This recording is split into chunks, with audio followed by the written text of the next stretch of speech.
This week's episode is brought to you by Audible. Listening makes us smarter, more connected people. It makes us better partners, parents, and leaders. And there's no better place to start listening than Audible.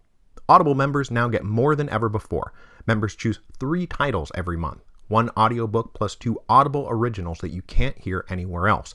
There are also exclusive sales and 30% off all regularly priced audiobooks.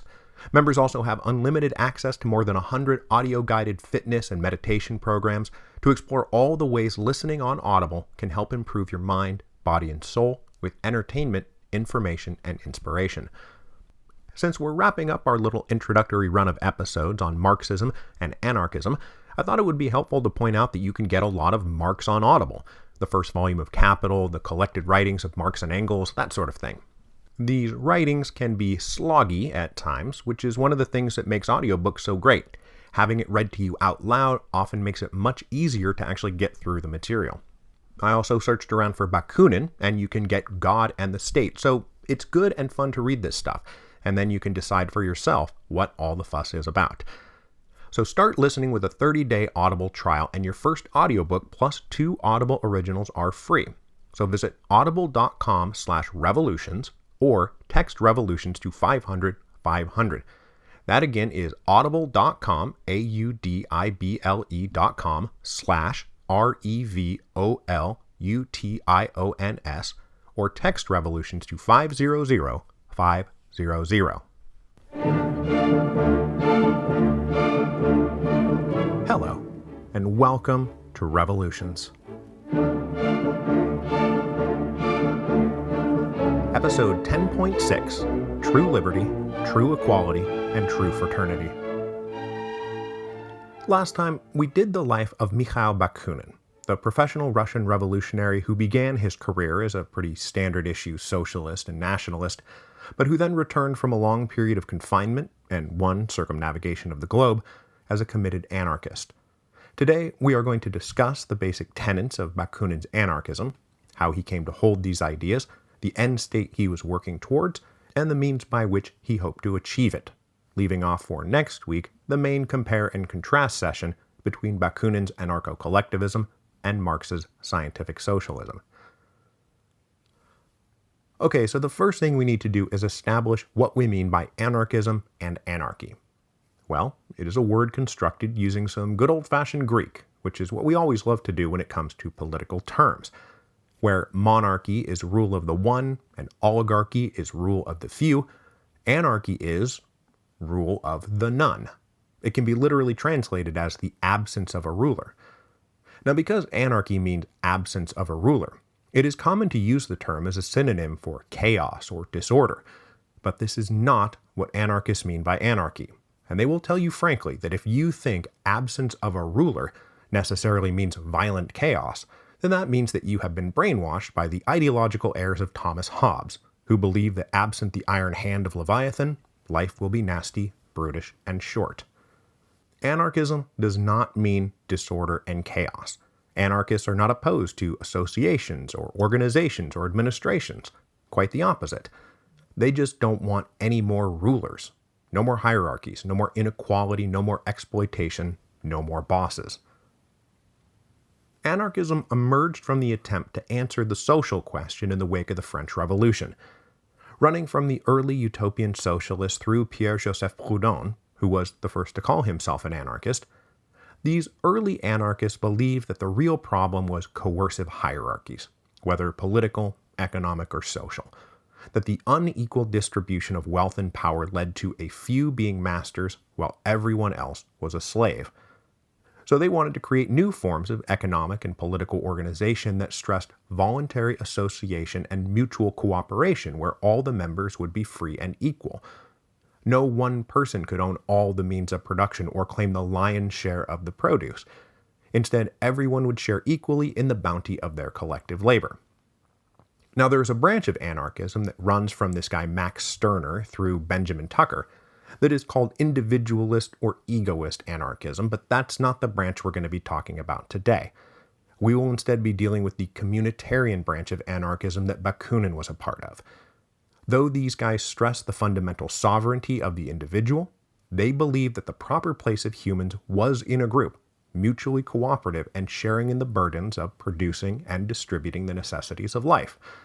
And Bakunin's version of anarchism, designated as anarcho-collectivism, is going to be a major influence on all the anarchists who are active in the Russian Revolution, and that is why we are focusing so much on him in particular. So to open this up, I want to go back to the French Revolution. The failures and disappointments of the French Revolution pop up repeatedly in Bakunin's writings, and especially the failure to truly realize the mythical triad of liberty, equality, and fraternity. And so I want to start here by framing his theories as an earnest attempt to reconcile the contradictions and unfulfilled ambitions of this mythical triad. Bakunin's diagnosis of what went wrong in the French Revolution is very similar to Karl Marx's, that the rising capitalist bourgeoisie had engaged in a great revolution in pursuit of their own political liberty, but that when they achieved this political liberty for themselves, the quote-unquote equality that followed came only in the form of equal political rights and the equal application of the laws, that is, no more feudal privileges. Then they dusted their hands and said, right, we've done it. Everyone is now free. But by ignoring the social and economic relations of society, these bourgeois revolutionaries made liberty and equality impossible for the vast majority of the population. Because where was liberty to be found in a world of economic exploitation? Where was equality to be found in a world where so few had so much and so many had so little? This, in turn, made a mockery of fraternity, which Bakunin calls a naked lie. He says, I ask you whether fraternity is possible between the exploiters and the exploited, between oppressors and oppressed. What is this? I make you sweat and suffer all day and night, and when I have reaped the fruit of your sufferings and your sweat, leaving you only a small portion of it so that you may survive, that is, so that you may sweat and suffer anew for my benefit tomorrow, at night I will say to you, let us embrace, we are brothers. But Bakunin still wanted liberty, equality, and fraternity. He just wanted it for everybody, and was serious about trying to figure out how to get it. And one of his most basic principles is that true liberty is only possible if everyone is free. That if only a few people have liberty, then liberty does not exist, only privilege exists. He expresses this sentiment all over the place, and it was central to his whole philosophy. He says, if there be a human being freer than I, then inevitably I become his slave. If I be freer than he, then he will be mine. He also said that man is truly free only among equally free men, that slavery of even one human being violates humanity and negates the freedom of all. So this is a fundamental condition of liberty, that it must be shared in equally. Even one unfree person negates the freedom of the rest. To achieve this universal liberty, you thus need some measure of equality. For Bakunin, mere political equality was not enough to guarantee true liberty. Only economic equality could do that. Because for Bakunin, poverty is slavery. A hungry person is not a free person. He believed people must realize that, and I'm quoting now, the first condition of their real emancipation, or of their humanization, is above all a radical change in their economic situation. The question of daily bread is to them justly the first question. For as it was noted by Aristotle, man, in order to think, in order to feel himself free, in order to become man, must be freed from the material cares of daily life. So it becomes essential to guarantee equality of economic means, to liberate people from the slavery implicit in a life lived on the knife's edge of poverty, where all manner of degradation and enslavement must be endured to acquire simple bread and shelter.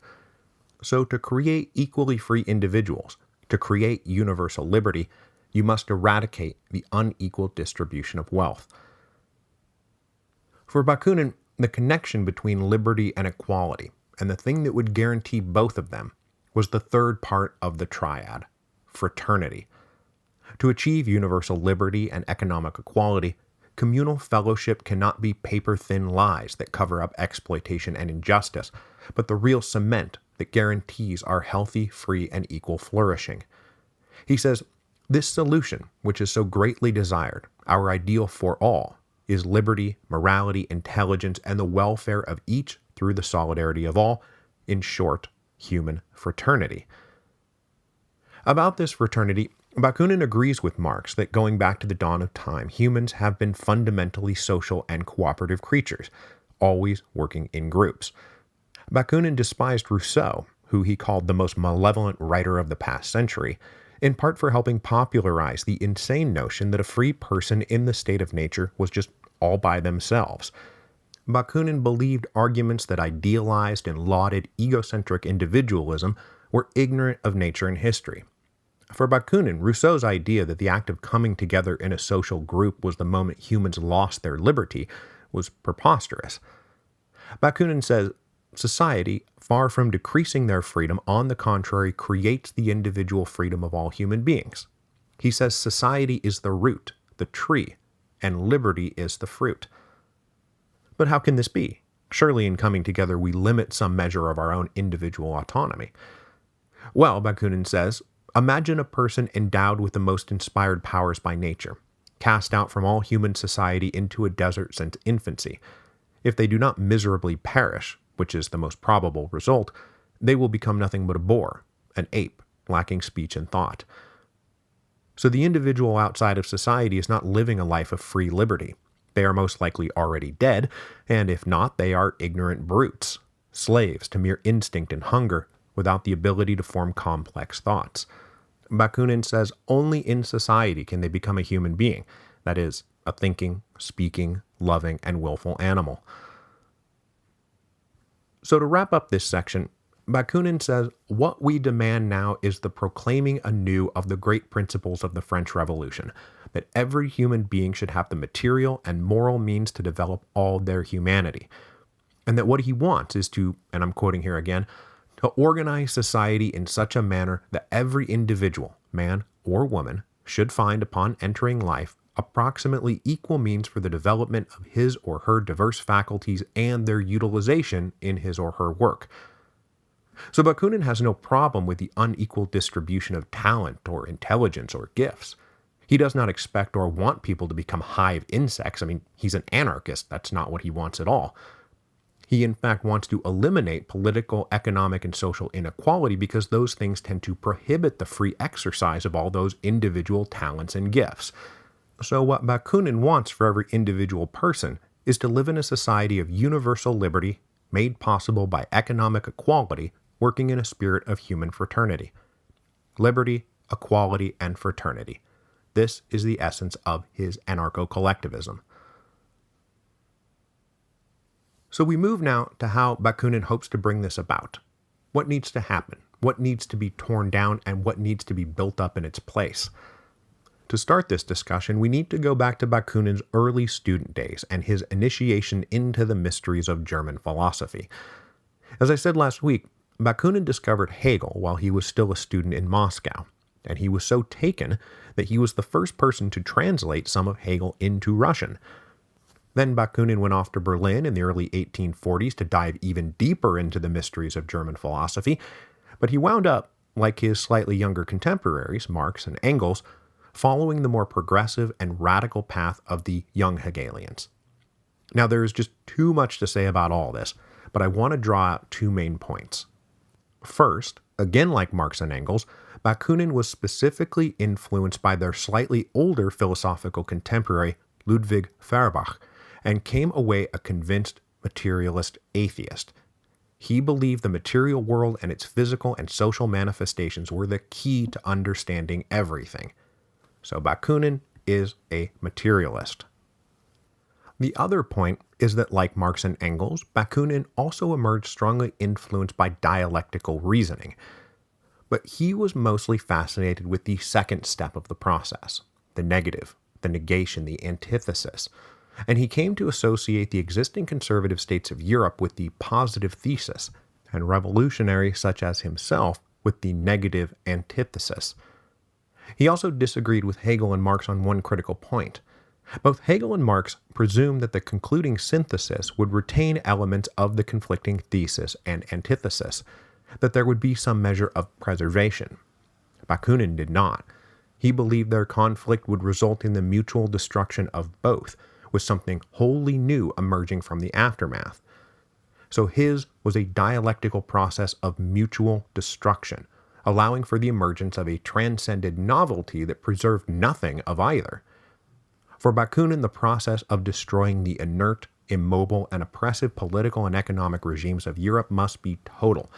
As long as any detritus or fragments of the old world remained, the new world could not be born, and he assigned to himself and his followers the historical task of being this all-obliterating antithesis.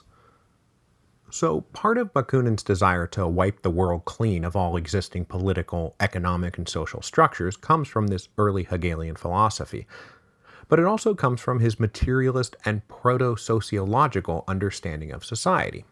He believes that, quote, every human individual is the involuntary product of a natural and social environment within which they are born. And Bakunin very much believes that the existing social environment within which humans are currently being born is very bad. See, Bakunin has this optimistic view of humans. He did not believe that humans were inherently wicked. He saw wickedness, such as it existed, as being the result of the unjust, hierarchical, and oppressive social institutions within which we are forced to live. And on this one very specific point, he agrees with Rousseau's famous declaration that man is born free and everywhere is in chains. Though for Bakunin, the problem was not society, which he viewed as natural and necessary, but structural inequalities of wealth and power. He is in fact so generous with his understanding of the plight of individuals within these oppressive institutions that he doesn't even blame the oppressors for what they do.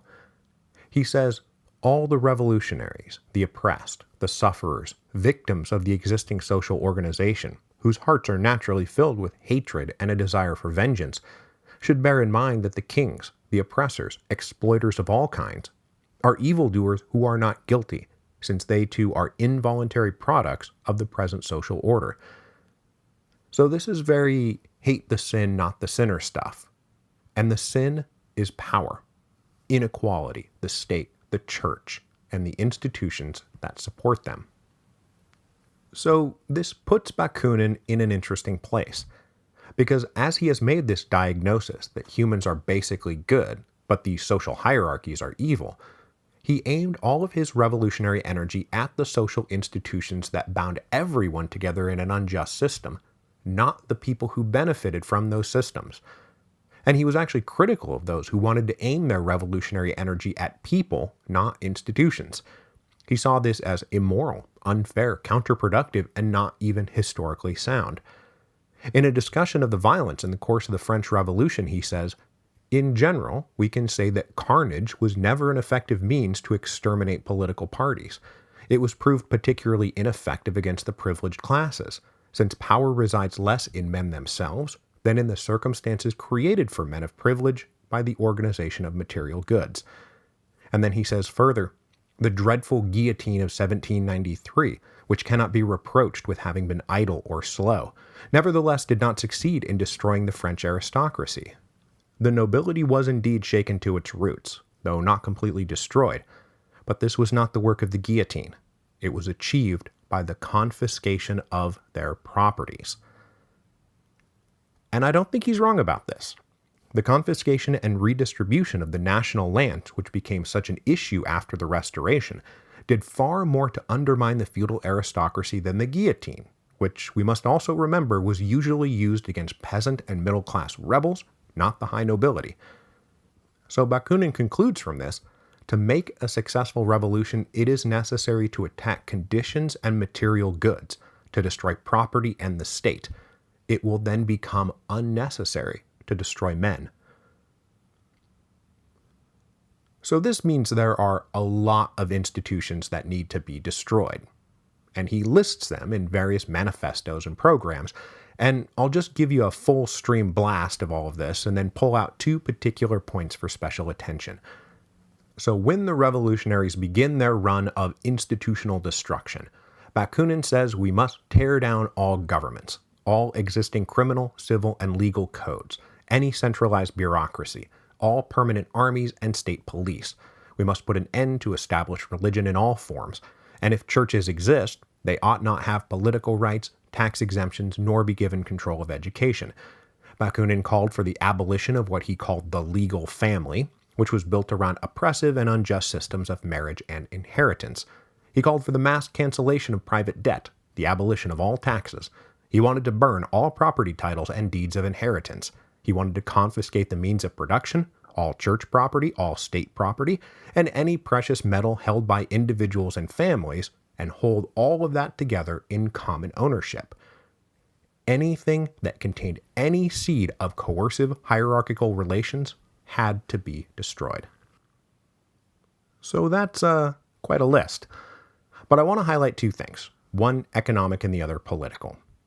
On the economic front, a big thing that Bakunin harps on is the necessity of abolishing inheritance. He says, quote, "For so long as inheritance exists, there will be hereditary economic inequality, not the natural inequality of individuals, but the artificial inequality of classes, and the latter will always beget hereditary inequality in the development and shaping of minds, continuing to be the source and consecration of all political and social inequalities." So for Bakunin, if there was a critical moment in history that undermined the natural equality of humans, it was surely that moment in misty prehistory when some stronger or more ruthless families started not just hoarding a disproportionate share of the wealth, but passing it down to their offspring intact. This created perpetual states of generational inequality. And I think if you ask Bakunin, look, you can't have everything all at once. Just pick one thing you would do that would do the most to accomplish your ultimate goals. He would say, abolish inheritance. This one simple change would negate the possibility of generationally entrenched economic inequality and go the furthest towards realizing his dream of true liberty, true equality, and true fraternity.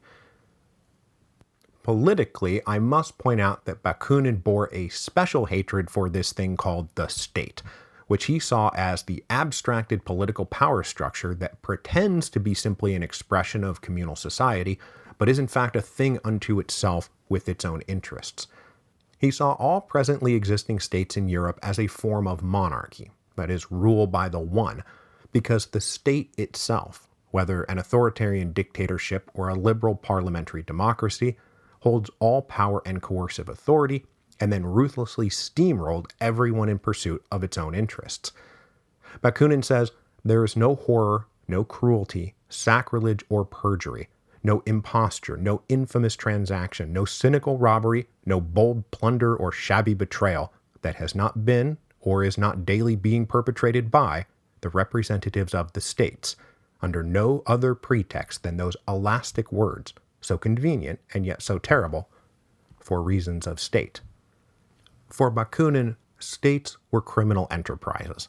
They were founded by crimes, they were perpetuated by still more crimes. And even a post-French Revolution society that had created the concept of citizens and civil rights, that was still no good because Bakunin saw citizenship as an artificial designation that negated true humanity. He called it mere citizenship.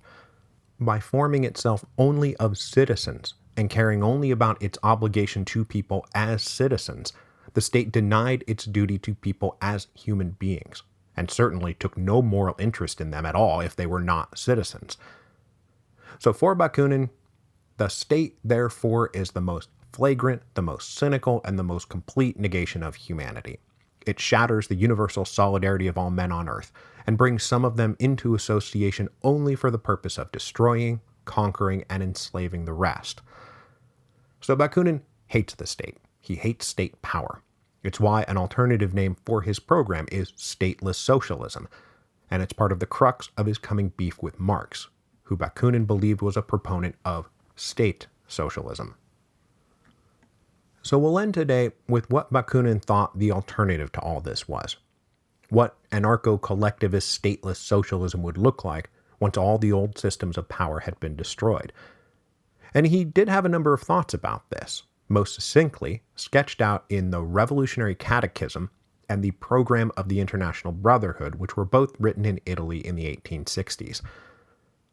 To begin with, because top-down authoritarian structures were the problem, the new order must be built from the bottom up, from summit to base.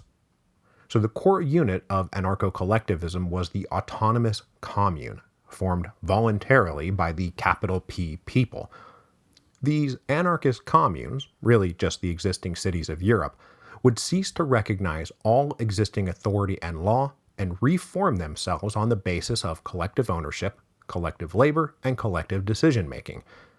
Bakunin believed these anarchist communes would have direct elections of functionaries by universal suffrage from both sexes. And as you can imagine, Bakunin was very, very excited about the Paris Commune, which we'll talk about next week, because Bakunin was very involved in revolutionary events in France in 1870 and 1871. Bakunin thought these autonomous anarchist communes would then federate with each other into larger networks, but all the while recognizing no higher authority than themselves. And eventually they would federate all the way to a national and international level, though those terms would become meaningless. What would emerge from these voluntary linkages and alliances would be an inverted pyramid power structure, where power rested not with a minority ruling class ensconced in some far-off capital, but with the individuals in their local communities. Anyone sent off to work on these larger connections and alliances would be trusted servants, never powerful authorities. These communes, though, could not operate properly if they did not respect individual liberty, nor if they did not provide equally for all its members. Remember, liberty without socialism is privilege and injustice. Socialism without liberty is slavery and brutality. So there would be a vast array of social and political rights. For example, the right of every man and woman to upkeep, clothes, food, shelter, care, guidance, and education. Since Bakunin is naturally an enemy of patriarchy and the subjugation of women by men, he emphasized all the time that there would be equal political, social, and economic rights as well as equal obligations for women. He also hated the tyranny of adults over children, and believed in equal rights for adolescents, though they would be naturally guided while children. There, of course, must be freedom of movement, association, press, speech, morality, conscience, with no coercive prohibitions beyond public approbation and condemnation. So he says, for example, to combat charlatans who spouted lies or pernicious associations that might threaten the commune, that would be the special affair of public opinion. Most importantly, a member of the commune would have the right to leave or secede at any time. No part of the new federation of anarchist communes could keep or hold or prevent a person's desire to remove themselves and depart if they were dissatisfied with how things were being run. Economically, these new anarchist communes would have already seized the means of production and property and held them collectively, hence the name anarcho-collectivism. The commune would be required to, as I say, provide upkeep, clothes, food, shelter, care, guidance, and education to its members. But, and this is really important, these rights would only be available to those who provided labor. An individual member would only be able to enjoy the fruits of the community's labor only insofar as they contributed to the creation of those fruits. This was a measure aimed at non-laboring landlords and aristocrats and capitalists who sat around doing nothing, while the wealth created by other people's labor piled up in their coffers. But this sets Bakunin up for a contrast with the later anarcho-communism of Kropotkin. Kropotkin does not agree with Bakunin's formula, to each according to their labor. Kropotkin believes in to each according to their needs. This labor requirement also opened up all kinds of problematic questions about how to quantify and evaluate the amount and type of labor being provided. Bakunin thought that a new system of labor notes, replacements for bourgeois money, would be issued that could then be converted in some market of exchange for the necessities of life. But this raises a bunch of other issues. Who gets to decide the quality and quantity of labor necessary to acquire access to their rights as members of the commune? Or determine what the value of different types of labor are. Digging a ditch is quite a bit different from being an astrophysicist.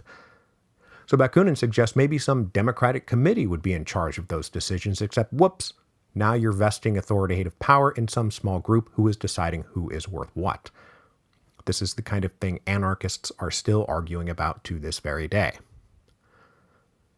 Now everything I just said raises 1,000,001 objections. Every one of Bakunin's suggestions have sparked debate, mockery, and argument from the moment they were proposed. and I am here just trying to give you a very brief and very imperfect summary of what Bakunin thought came next when theory was put into practice. The devil was always in the detail in these things, and Bakunin is always a bit better when he's giving the object towards which everyone should aim, rather than some detailed schematic they needed to follow. Especially because in the end, Bakunin's own philosophy was so much based on people working out solutions to problems in mutually satisfactory ways, rather than slavishly following a list of suggestions from some bushy-headed Russian revolutionary. But Bakunin definitely envisioned a network of voluntarily linked autonomous communes built from the bottom up and rejecting the authority of anyone over anyone else. Then they would share in the collective fruits of their collective labor. And we can sum this up by asking Bakunin what he wants. And he says, first of all, the end of want, the end of poverty, and the full satisfaction of all material needs by means of collective labor, equal and obligatory for all.